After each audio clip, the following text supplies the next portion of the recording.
Relatos del lado oscuro.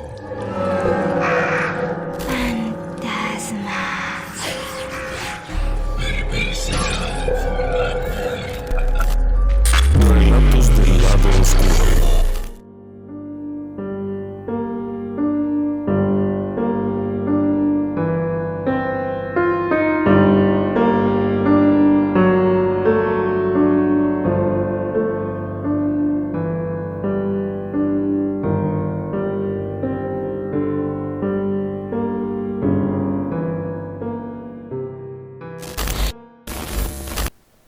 Hablar del Padre Pío es un tema bastante complicado. Y es un tema bastante complicado porque, para quienes no creen, las pruebas nunca serán suficientes y para los creyentes, los argumentos no son necesarios. Así es que es complicado hablar de esto. Pero durante el último año, muchas personas nos han pedido platicar esta historia. Es una historia muy interesante, pero queremos aclarar que nosotros no podemos acreditar la veracidad de la información. Nosotros no la hemos investigado.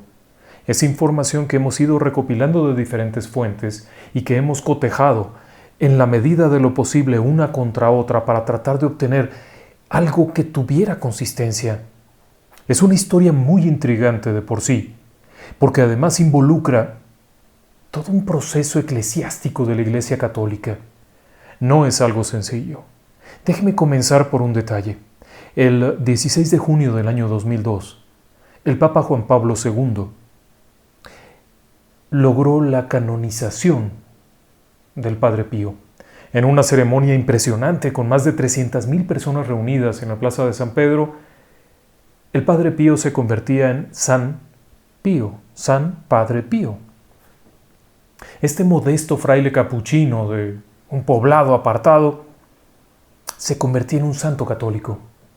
Un proceso que de hecho no es nada sencillo. Entendamos que para que alguien sea nombrado santo, se requiere todo un protocolo de pruebas, de verificaciones, de antecedentes, muchos de los cuales fueron establecidos en pleno siglo XX. Si bien en años anteriores y en épocas antiguas, ser santo era más bien un asunto que dependía de la voluntad papal, en el siglo XX se establecieron protocolos que incluían una rama de la Iglesia dedicada a la causa de los santos.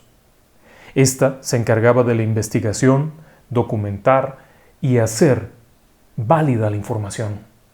El procedimiento puede ser muy largo, desde que se le señala como siervo de Dios y se hace la petición o la promoción de santidad. Posterior a esto se hace el análisis y se determina que es venerable, después se le beatifica y después se canoniza si todo se cumple, incluyendo documentar por lo menos 2 hechos que pudieran considerarse sobrenaturales. Milagrosos, vamos a decirlo de esa forma, milagrosos por intercesión del santo. Es decir, que él no hace los milagros, pero su intercesión ha sido suficiente. Así es que este caso cobraba entonces una visión diferente. Primero, era un santo que había vivido prácticamente toda su vida en el siglo XX. Era un santo que había muerto en 1968. El Padre Pío muere en septiembre 23 de 1968. Es decir, bastante avanzado el siglo XX. Por lo que había muchos avances, una dinámica totalmente diferente en cuanto al estudio de las cosas. Este es un santo del siglo XX. Y sin embargo, su proceso de canonización fue relativamente corto, teniendo en cuenta que algunos santos tomaron casi 300 años para acreditar la santidad. En el caso del Padre Pío fue relativamente breve. Pero esto no significaba que su personalidad fuera algo sencillo. No. De hecho, el Padre Pío, si bien es un santo del siglo XX, es un santo que fácilmente llegó a los altares católicos, también se le llama el santo más investigado del siglo XX y el más investigado de la historia. Pero eso no es todo. También el más perseguido del siglo XX. La información alrededor del Padre Pío es compleja, por decirlo menos, pero al mismo tiempo increíblemente interesante. Para nosotros que nos gustan los temas paranormales y los temas de fenómenos sobrenaturales, hablar del Padre Pío nos resulta intrigante. No podemos afirmar una cosa u otra, no podemos decir al 100% que era real o que no era real, no está en nosotros. Lo único que podemos hacer es narrar los acontecimientos que fueron descritos por los investigadores que le dieron seguimiento al caso durante la época en la que estaba en vida y posteriormente durante el seguimiento de la causa de los santos. El Padre Pío nace en 1887 en Pietrelcina, Italia. Su verdadero nombre, es decir, su nombre laico, era Francesco Forgione. Normalmente en la Iglesia Católica, cuando alguien accede a la Iglesia y se convierte en fraile, deja atrás su mundo. Siguiendo antiguas enseñanzas bíblicas, las personas que se convierten en frailes, es decir, que entran a un convento, dejan atrás su nombre laico y, siguiendo esta enseñanza, adoptan un nombre. En este caso, adoptó el nombre de Pío, Fray Pío, es decir, el piadoso. El ingreso al monasterio y al convento no era algo sencillo. Escogió ser capuchino, lo cual es una disciplina bastante dura. Y por otro lado, Francesco Forgione, quien era el sexto hijo de una familia en donde habían muerto los dos primeros, etcétera, etcétera, no era exactamente un tipo fuerte. Más bien era alguien de salud relativamente frágil. Su ingreso al monasterio capuchino tampoco fue algo sencillo. No era exactamente una persona hábil para el estudio. Su maestro, que había sido pagado por su familia como maestro particular, era un tipo muy duro y de muy mal corazón, hay que ser realistas, pero logró enseñarle a leer y escribir. Este hombre desde pequeño vive una situación extraña porque su padre tiene que viajar a América para trabajar y conseguir dinero que les manda. Así es que se cría en el seno de la familia materna en un entorno muy religioso, obviamente. La familia era católica, muy religiosa, muy apegada a sus creencias y desde muy temprana edad Francesco desarrolla una vocación sacerdotal, es decir, que quiere ser sacerdote, pasa mucho tiempo en la iglesia, es muy devoto de la iglesia y asegura tener visiones beatíficas, visiones angelicales, visiones sacras, vamos a llamarlo de esa manera.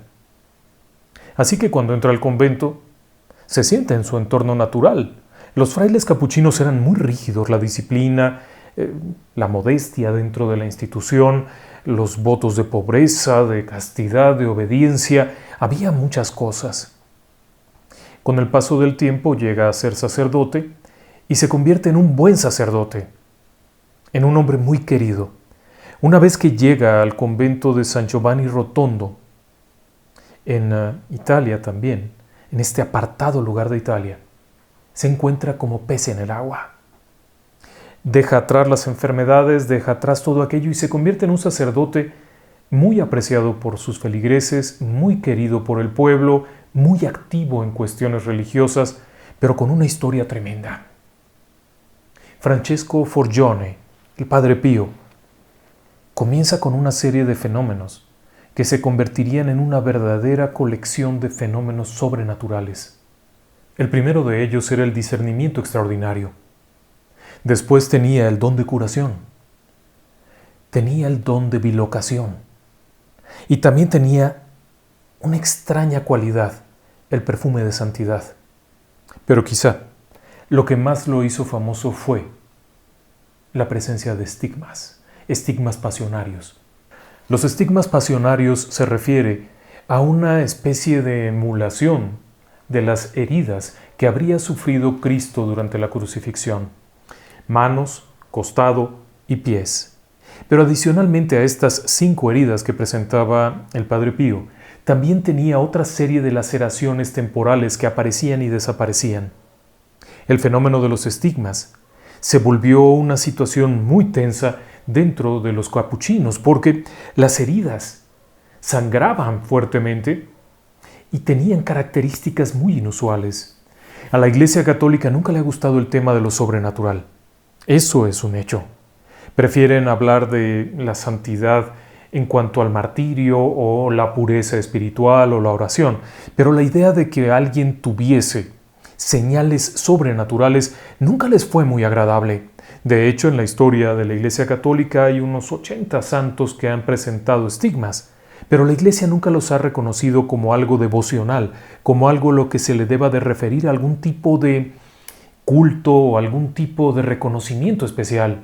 Consideran mucho más importante la oración, la devoción, la santidad de una persona en el aspecto espiritual y no en lo físico. Así es que el hecho de que de pronto, en 1918, en medio de la Primera Guerra Mundial, surgiera la noticia de que un fraile relativamente joven estaba presentando estigmas, generó inmediatamente mucha desconfianza.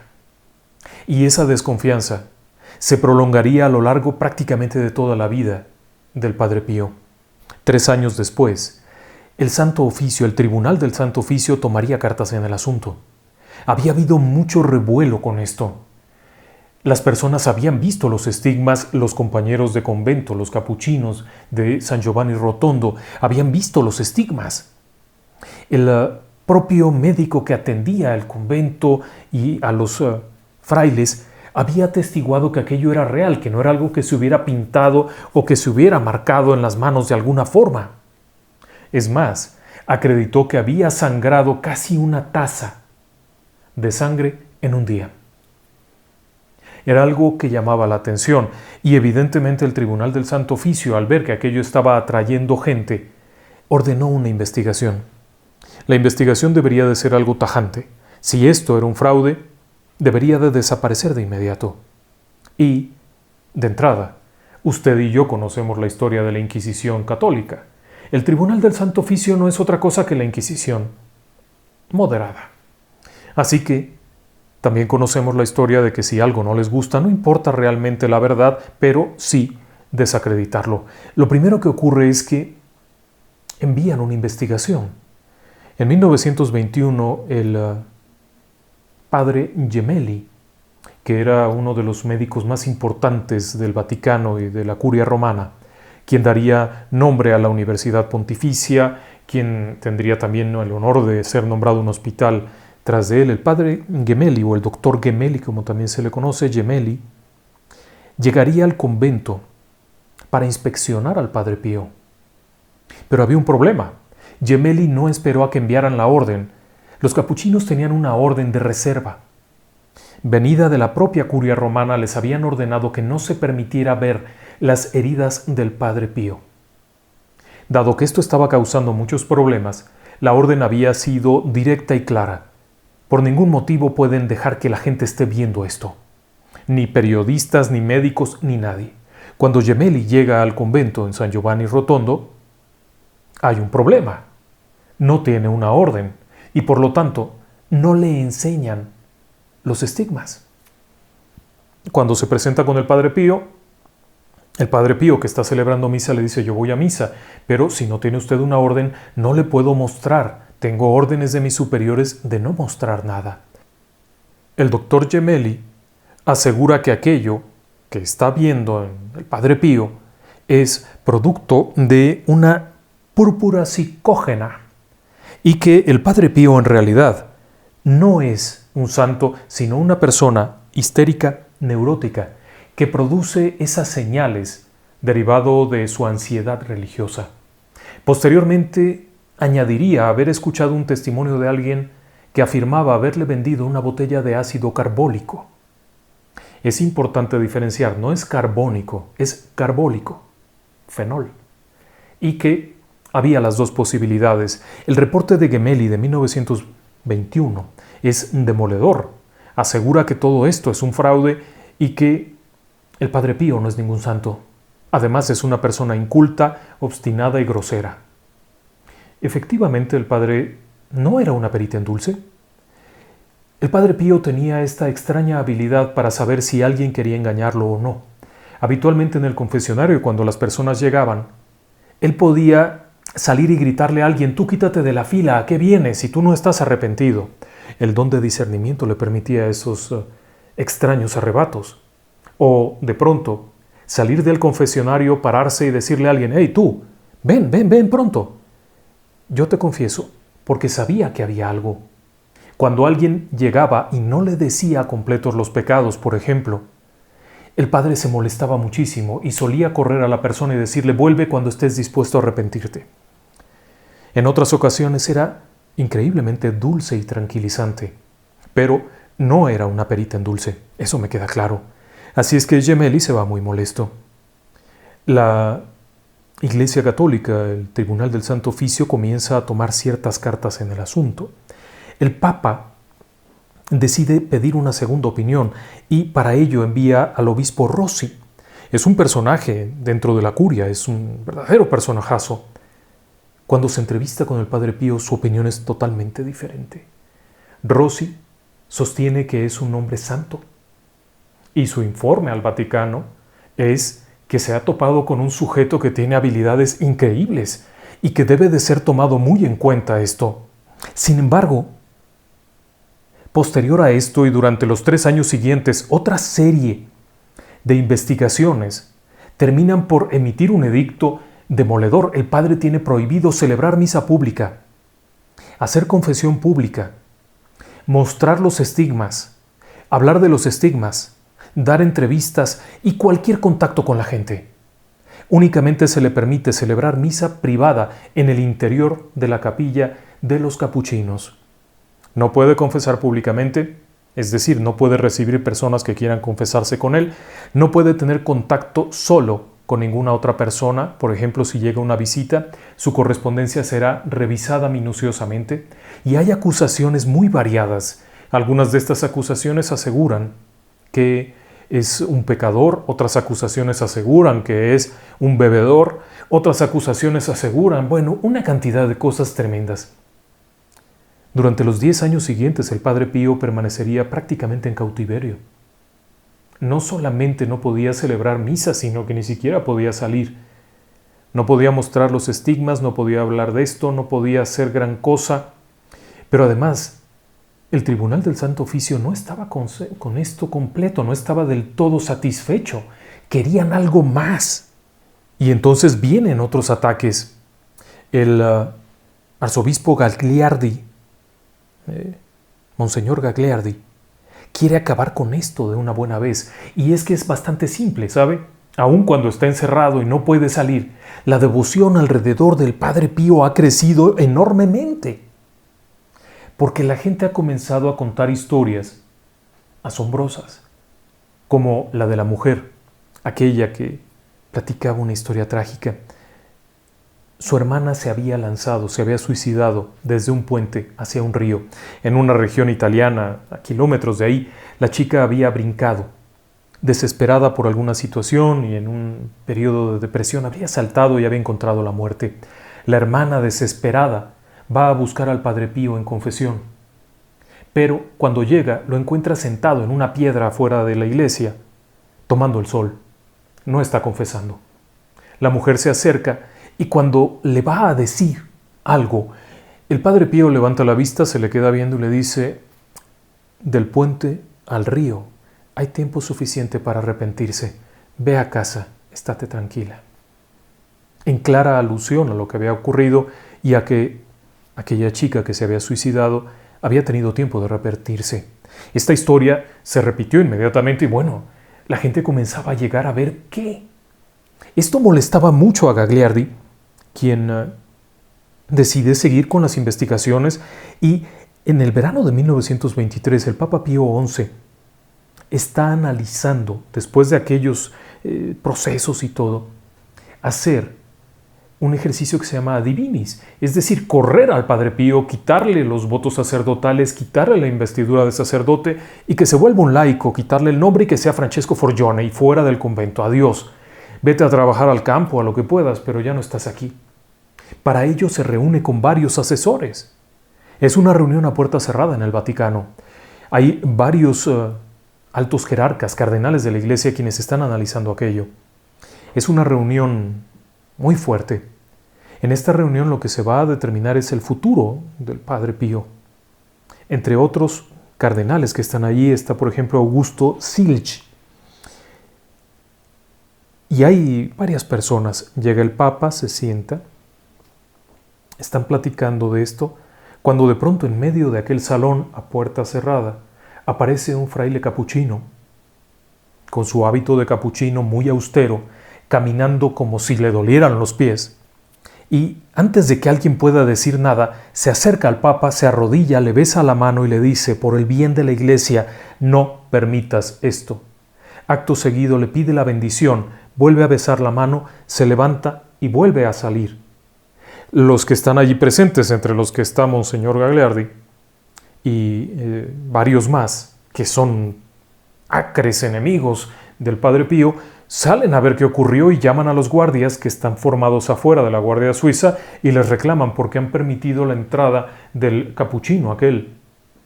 A lo que los guardias se miran unos a otros y preguntan: ¿cuál capuchino? El que acaba de entrar y acaba de salir. Aquí no ha entrado ningún capuchino ni ha entrado nadie. Desde que ustedes entraron al cónclave, aquí nadie ha entrado. Pero ¿cómo que no? Si lo acabamos de ver. Bueno, fue tal la ansiedad que fueron a preguntar a los diversos guardias de los pasillos de la puerta y ninguno había visto a nadie. Monseñor Silg, quien estaba allí, conocía al Padre Pío. Sabía quién era. Y lo reconoció. A partir de ese momento no se le quitaron los dones, o sea, los votos. No se le hizo el adivinis, que era correrlo, pero se le restringió todo. Aún así, el Padre Pío seguía en el convento y adivine qué, los estigmas nunca se le quitaron, seguían ahí, todo el tiempo. Manos, pies, costado. Para 1930 y tantos la situación ha cambiado un poco, el viento ha soplado más a su favor y la llegada de un nuevo papa le permite tener de nuevo la posibilidad de atender a la gente. Y vienen tiempos muy buenos. Pero los estigmas, estos estigmas pasionarios permanecen ahí. Fueron investigados durante los procesos inquisitoriales del Santo Oficio y las opiniones eran muy encontradas. Lo primero es que el ácido carbólico no hace esas heridas. Cuando se entrevistó a la supuesta persona que le había vendido aquello, declaró que sí, que le había vendido un pequeño frasco de ácido carbólico que el Padre Pío aseguró utilizaría para desinfectar las jeringas. Cabe señalar que en 1918 la región fue azotada también por la fiebre española y varios de los frailes de San Giovanni Rotondo requerían inyecciones y atención médica que no había. El Padre Pío y su gran amigo, Angelo, eran quienes se encargaban de inyectar a los frailes. Y para ello utilizaban jeringas de vidrio que requerían ser desinfectadas con ácido carbólico, fenol, un producto antiséptico que se sigue utilizando pero que jamás generaría heridas permanentes. Así que la historia del ácido carbólico nunca quedó clara y definitivamente no correspondía. Para julio de 1933, 10 años después de aquel asedio, la situación del Padre Pío mejoraba enormemente, podía trabajar a gusto, podía hacer muchas cosas. La llegada de Juan XXIII no fue del todo placentera para él.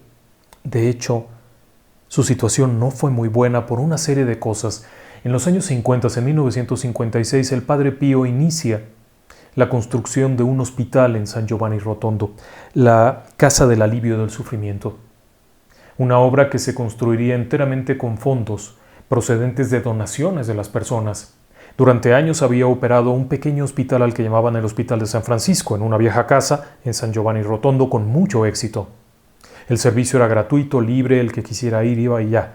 Cuando surge la idea, la gente comienza a aportar dinero en cantidades muy fuertes, lo que permite construir un hospital moderno con enormes posibilidades, con muy buena mano de obra, con médicos que se ofrecían, etcétera, etcétera. Esto genera inmediatamente un nuevo caos por un problema mayor todavía. La Orden de los Capuchinos había reunido todo su dinero y lo había invertido en un programa de inversiones conocido como el programa Giuffre, que resultó ser un fraude. Era una estafa piramidal, un sujeto aseguraba poder dar dividendos hasta del 90% sobre las inversiones. Cuando los capuchinos vieron esto, le dijeron al Padre Pío que invirtiera todo lo de la Casa del Alivio del Sufrimiento y el Padre Pío dijo que no podía. Después, cuando aquello revienta y se vuelve un caos y los capuchinos se quedan sin dinero, le piden el dinero de la casa al Padre Pío. Pero el Padre Pío no puede darles todo el dinero que quieren 150 millones de liras. Solamente puede darles 40 millones, que era muchísimo dinero. Posteriormente le vuelven a pedir más dinero, pero él ya no lo tiene. Es decir, la organización que dirigía la Casa de Alivio del Sufrimiento ya no tiene la posibilidad y están atendiendo mucha gente, lo que genera la ira nuevamente, no solo de los capuchinos, sino de la curia, que ve en él alguien que les está quitando el dinero. Esta vez la intención es definitivamente quitarlo del escenario, dejarlo a un lado, mandarlo por allá escondido en alguna parte y que desaparezca. En esta ocasión la investigación es todavía más dolorosa. Se le acusa de tener varias mujeres, de recibir visitas de carácter sexual por lo menos 2 veces por semana de mujeres infieles, ojo al punto. Se le acusa de dilapidar el dinero, de malversarlo, de muchas acusaciones muy graves, de mantener correspondencias impuras. Que todo esto resulta en una investigación casi de espionaje. Colocan micrófonos escondidos en todo el convento. Cambian a sus conocidos, a sus amigos del convento, a la gente con la que había estado toda la vida, y meten gente nueva que autoriza la investigación y que permite que verdaderos espías instalen micrófonos en la celda del Padre Pío, en la ventana donde recibía visitas, en el confesionario, en todas partes. Graban aquello, ponen incluso algunas pocas cámaras. En la época de los años 60 no había mucho de esto, para fotografiarlo a escondidas. Una verdadera cacería de brujas. Posteriormente declararían haber escuchado cosas misteriosas, conversaciones insólitas, haber escuchado ruidos similares a besos. El único detalle es que, cuando todo esto se hace público, porque los miembros de la iglesia que eran favorables al Padre Pío comienzan a hacerlo público, inmediatamente se retira la acusación y todo mundo a su lugar. Cabe señalar que varios de los miembros que lo estaban acusando posteriormente serían acusados a su vez de cosas muy graves. Algunos de los que perseguían al Padre Pío en los años 60 tuvieron acusaciones muy fuertes acerca de pederastia, de incluir dentro de su vida cotidiana actividades de índole sexual violenta, masoquista, sodomía, etcétera, etcétera, que les costaron ser destituidos de la iglesia y enviados a alguna parte. Fue una época muy dura, pero resulta ridículo que hayan perseguido al Padre Pío cuando todos estos otros tenían acusaciones tan graves. Nunca se acreditó nada. La correspondencia ni siquiera era revisada en su totalidad por él. Llegaban cientos y cientos de cartas cada día. Algunas de ellas eran muy interesantes, otras simplemente eran peticiones de oración. Pero cuando todo esto se hace del conocimiento, dejan de perseguirlo nuevamente. Se le permite de nuevo celebrar misa, se le permite, etcétera, etcétera. Había sido por segunda vez investigado y perseguido.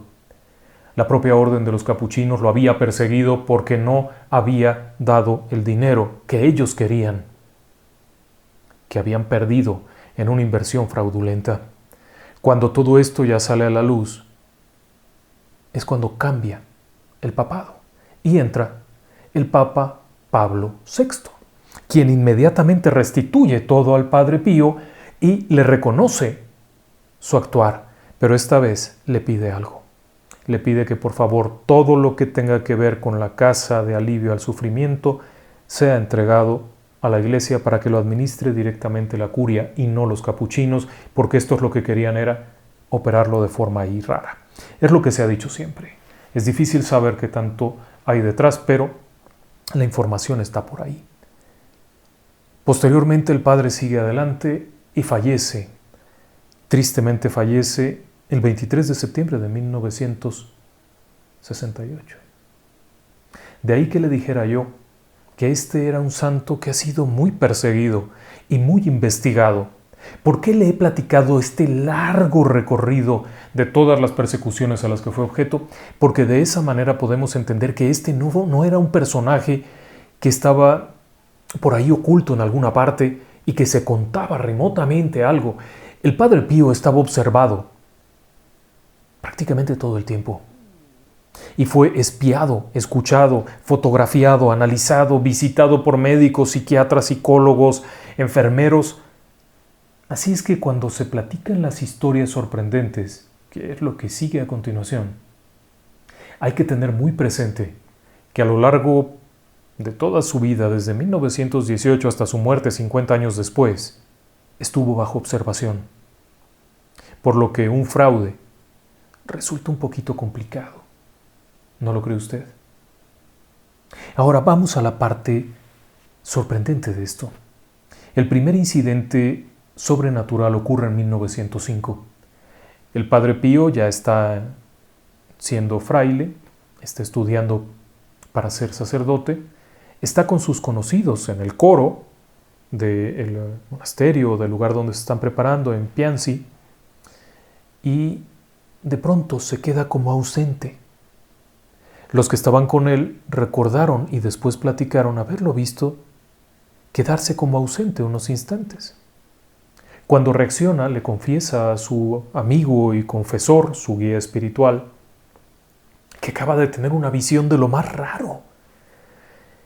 Aquel hombre le dice que se la platique y él le cuenta que por un momento sintió que estaba en otro lugar. Estaba, de hecho, físicamente en otro lugar. Sintió estar en otro sitio físicamente. Aquel hombre le pregunta, su confesor le pregunta exactamente a qué se refiere. Dijo, es que de pronto me encontré en un jardín de una casa muy elegante en donde puedo observar a una mujer que sale corriendo para hacer algo, para atender algo y de pronto comienza a retorcerse enfrente de mí. Me acerco y está dando a luz a una preciosa niña. Yo la ayudo a recibir a la niña y se la entrego en brazos al momento en el que vienen llegando otras personas. El esposo de esta mujer está en la habitación de arriba, pero está agonizando, está muriendo.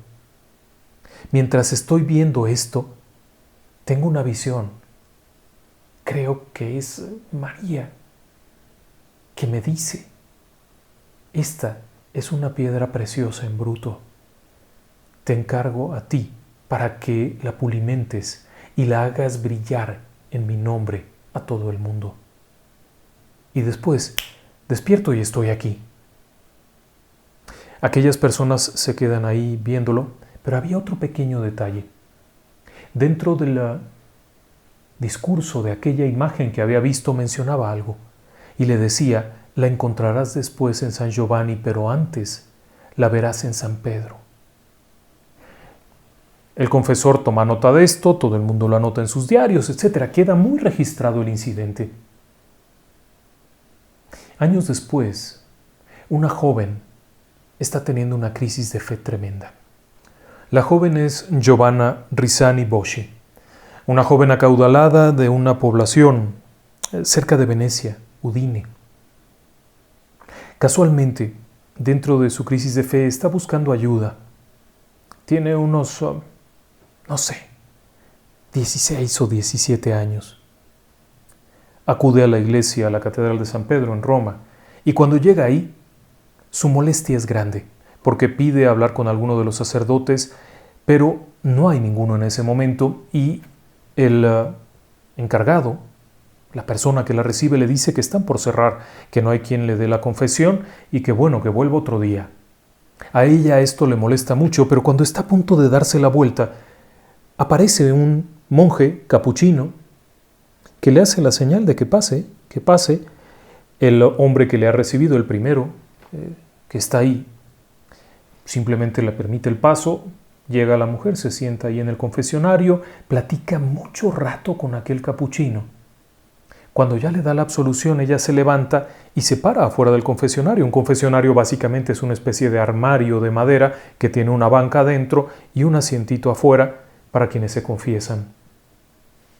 Cuando esta chica, Giovanna, Sale de confesar, está esperándolo, pero el monje capuchino jamás sale del confesionario. Ella va, toca, busca, pero no hay por dónde salir ni a dónde se haya ido, simplemente no está.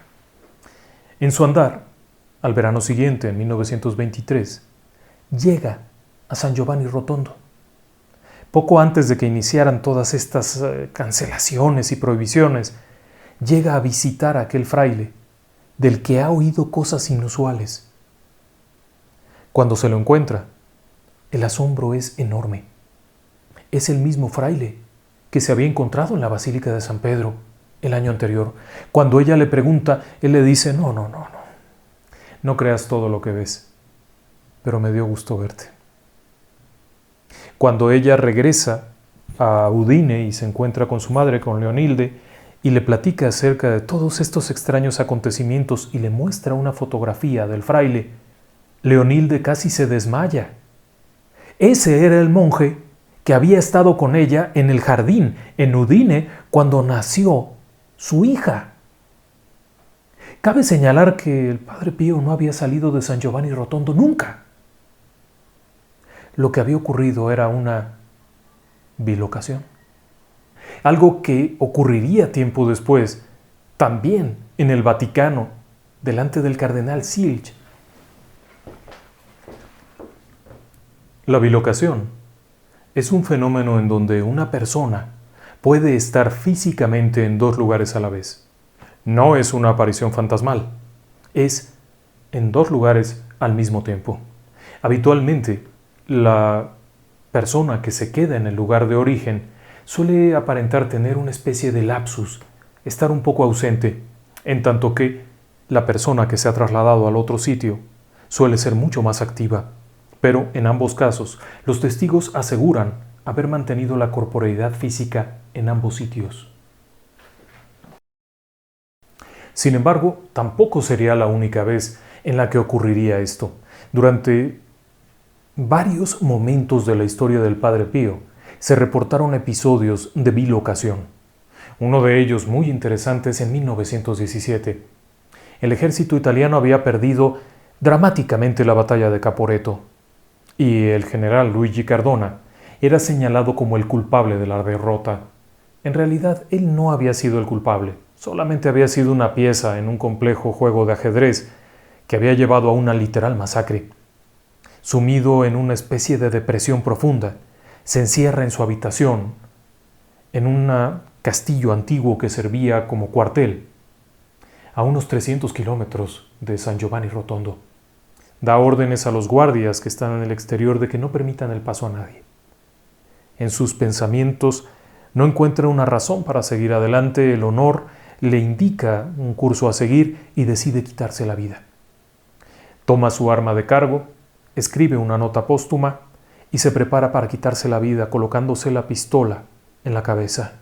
Cuando está a punto de jalar el gatillo, por el rabillo del ojo distingue que acaba de entrar un fraile. Molesto baja el arma y le dice, ¿quién rayos lo dejó entrar? A lo que el fraile responde, no es muy buena idea hacer eso. Vamos a necesitarlo mucho cuando acabe la guerra. Pero ¿quién lo dejó entrar? Ese no es problema. Usted, por favor, hágame caso. Lo vamos a necesitar mucho cuando termine la guerra. Guarde eso, guarde eso.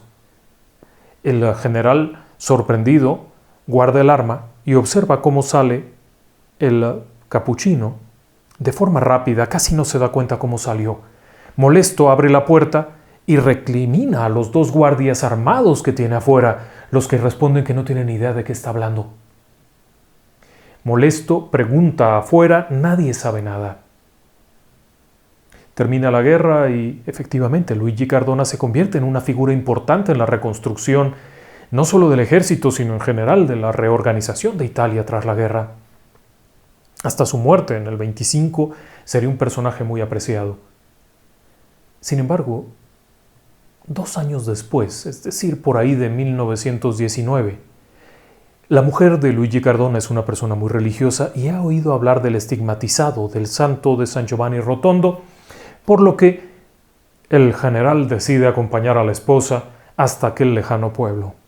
Cuando llegan al convento, a donde están los frailes capuchinos, y antes de que pueda hacer nada, apenas entrar a la capilla, se topa con un fraile que se le queda viendo fijamente y se ríe mucho, al tiempo que acerca la mano y le da una palmada en el hombro diciéndole: «¡Qué nochecita aquella, general! ¡Qué nochecita aquella, general!». Se da la vuelta y se regresa. El general se queda temblando, pasmado, con una sensación muy rara, porque el fraile que le acaba de dar unas palmadas en el hombro es el mismo que se le apareció aquella noche en el cuartel. Los casos de bilocación del Padre Pío han sido contados a lo largo de muchos años, pero no era el único fenómeno inusual. Aparte de los estigmas, la bilocación, también estaba el aroma a flores. Se le acusó de que compraba grandes cantidades de colonia para perfumarse y oler a flores, pero el olor no era ese. El olor era a flores frescas, a flores del campo, a flores de un rosal, de algo. Era algo muy inusual. Dentro de los fenómenos que ocurrían en torno a los estigmas, al acercar la mano del Padre Pío y olerla, olía a flores frescas, a algo de campo. No olía a putrefacción. En cuanto a otros fenómenos como el discernimiento, le he platicado la historia aquella, pero también había otra cosa que era saber las cosas a futuro. Una de ellas, dentro de este discernimiento extraordinario, fue una comunicación muy rara que tuvo con el Papa Pablo VI. Durante los primeros meses, cuando inicia el pontificado de Juan XXIII, tiene una visita de un cardenal amigo suyo con el que platica amenamente. Cuando éste ya se retira, le dice: oye, ¿tú vas a ver al cardenal Montini? Su amigo le responde: sí, claro. Dile una cosa, dile que él es el que sigue, que después de este, que ha sido el Papa Juan XXIII, Montini es el que sigue, dile que esté preparado. Efectivamente, a la muerte de Juan XXIII, el cardenal Montini se convierte en el Papa Pablo VI. Pero esto se repetiría también con un joven cardenal polaco. Bueno, de hecho, no era cardenal. En los años 50, en el período en el que no estaba encerrado el Papa, recibió la visita de un joven polaco, un sacerdote polaco. Este sacerdote, animoso, alegre, jugador de fútbol, le llamó la atención y platicaron un rato. Cuando estaba por retirarse, el Padre Pío le entregó, como era su costumbre, un pequeño recuerdo, una crucecita, y le dio la bendición, diciéndole: cuando seas papa vas a hacer grandes cosas. El sacerdote, aquel joven, era Karol Wojtyła, quien se convertiría en Juan Pablo II. Estos dones de precognición también le permitían muchas otras cosas raras. Saber cuando las personas iban detrás de él por algún motivo, cuando lo estaban engañando, cosa que lo molestaba muchísimo. Pero algo que él mismo aclaró es: yo no puedo saberlo todo. Yo no sé todo. No existe alguien vivo que lo sepa todo, solo el Altísimo. Otros fenómenos que ocurrían en torno a él era, por ejemplo, el fenómeno de la levitación. Uno de los casos más raros que se platica en torno al Padre Pío y que más ha llamado la atención es una historia que contaban los aviadores norteamericanos. Sí, los miembros de la Fuerza Aérea Conjunta, que estaba con base en Sicilia y en esta región de Perugia, todo esto, platicaban una historia muy rara. A finales de la Segunda Guerra Mundial, en los 44 más o menos, se detectó que cerca de San Giovanni Rotondo habría una especie de arsenal alemán, un almacén militar alemán con municiones y todo esto, y se determinó bombardear la zona. Sin embargo, ninguno de los ataques aéreos tuvo éxito. En general, las bombas cayeron en los campos, en las montañas, lejos del poblado.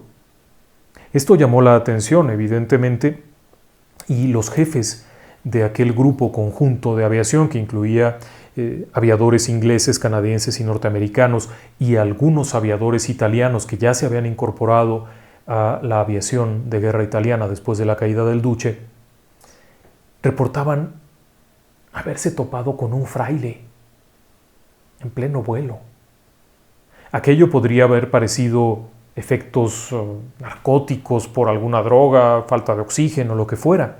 Sin embargo, se volvió repetitivo.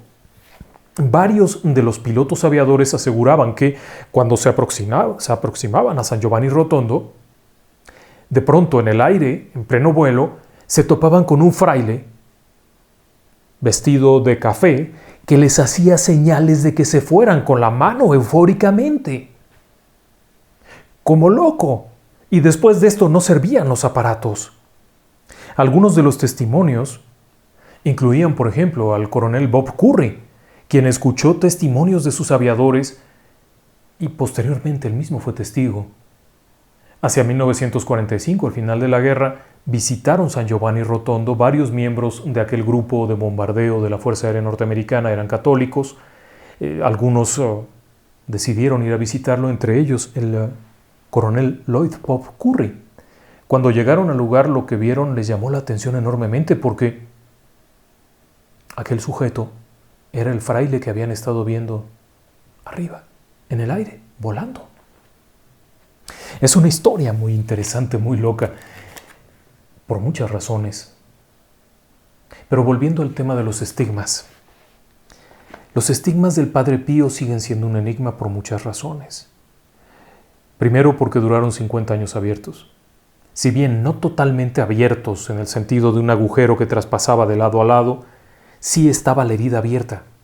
No cicatrizaba, no se descomponía, no se necrotizaba, no despedía olores nauseabundos. Los bordes eran definidos y claros.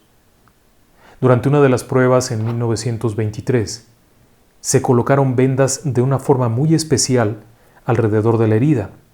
Esta colocación incluía un sello interno, de tal forma que si se retiraban, por alguna razón, el sello sería roto y se detectaría inmediatamente. Durante un mes, aquellas vendas estuvieron ahí, el tiempo suficiente para que ocurrieran dos cosas, una de dos cosas, o que se descompusiera la carne y se necrotizara el tejido, o bien que iniciara un proceso de cicatrización. Ninguna de las dos cosas ocurrió. Cuando al mes los enviados del Santo Oficio retiraron las vendas, las heridas seguían abiertas, limpias, claras y sanas, como si alguien hubiera estado limpiándolas todos los días y abriéndolas nuevamente. Se descarta el uso de ácidos. ¿Por qué se descarta el uso de ácidos? La quemadura por ácido sí, efectivamente podría haber generado una llaga profunda, penetrante, intensa. Pero la penetración habría afectado los diferentes controles de los dedos. El hecho de tener una perforación profunda habría afectado tendones, nervios, lo que habría generado la pérdida de movilidad en las manos, cosa que nunca ocurrió. El Padre Pío siempre tenía movilidad en las manos. Pero quizá la parte más intrigante del asunto y que algunos escépticos han barajeado como señal de fraude es que durante la última misa del Padre Pío, horas antes de morir, las manos no tenían ninguna señal. No había ninguna marca, no había ninguna cicatriz, no había ninguna herida abierta, no había nada. Nada. Pero el día anterior estaban ahí. En cuestión de horas había sanado el tejido al 100%, dejando las manos limpias y claras. Cuando fallece el Padre Pío, también se toman fotografías de pies, de manos, de costado y no hay ninguna señal. Lo que resulta ridículo en muchos aspectos. Primero, porque alguien que ha tenido heridas provocadas ya fuera por ácido, por abrasión, por herida, por punzonamiento, por lo que fuera, cuando éstas sanan, dejan una marca. Quienes han tenido una herida profunda, por una laceración, por un corte, sabrán que una cicatriz no se quita tan fácilmente. Y en este caso las manos están limpias, pero sacerdotes, médicos, espías, habían validado que había heridas ahí, incluso habían postulado la hipótesis de que era un fenómeno psiquiátrico, que este hombre se autoprovocaba estas heridas mentalmente. Después argumentaron que se las hacía con ácidos. Incluso alguno de ellos aseguró que mediante un punzón se hacía las heridas, cosa que no tendría mucho sentido porque se habría infectado y habría muerto. Pero esto no ocurriría así, no sanaría de esa forma. Si sumado a esto tenemos los efectos de bilocación, durante los cuales el Padre Pío aparecía en dos lugares al mismo tiempo con testigos que afirmaban haberlo visto en dos lugares al mismo tiempo, entonces tenemos un fenómeno de lo más complejo. En fin, nosotros no podemos dar una conclusión, no podemos decir todo esto es cierto o todo esto es falso, pero hemos encontrado una cantidad de notas muy valiosas. Algunas notas son falsas, deliberadamente. Algunas notas, como por ejemplo que el general Twinnings del ejército norteamericano había volado en un avión y él había visto No, nunca voló ese avión y nunca pasó. O, por ejemplo, algunos otros casos en los que se reportaban apariciones milagrosas, no, tampoco ocurrieron. Pero muchos casos tenían múltiples testigos. En cuanto al don de curación, también llama la atención enormemente porque algunos de los testigos son de primera mano. El propio Papa Juan Pablo II aseguró haber sido testigo de una de estas curaciones cuando su amiga, una doctora polaca, Wanda, ella había estado recluida en un campo de concentración nazi, sobrevive al campo de concentración, se vuelve una mujer ejemplar, tenía 4 hijos y de pronto le detectan cáncer de garganta en etapa terminal. Está condenada a muerte. Curiosamente, Karol Wojtyła, en ese momento parte de la curia polaca, no era todavía cardenal ni nada, creo que era obispo, envía una carta al Padre Pío pidiendo su oración.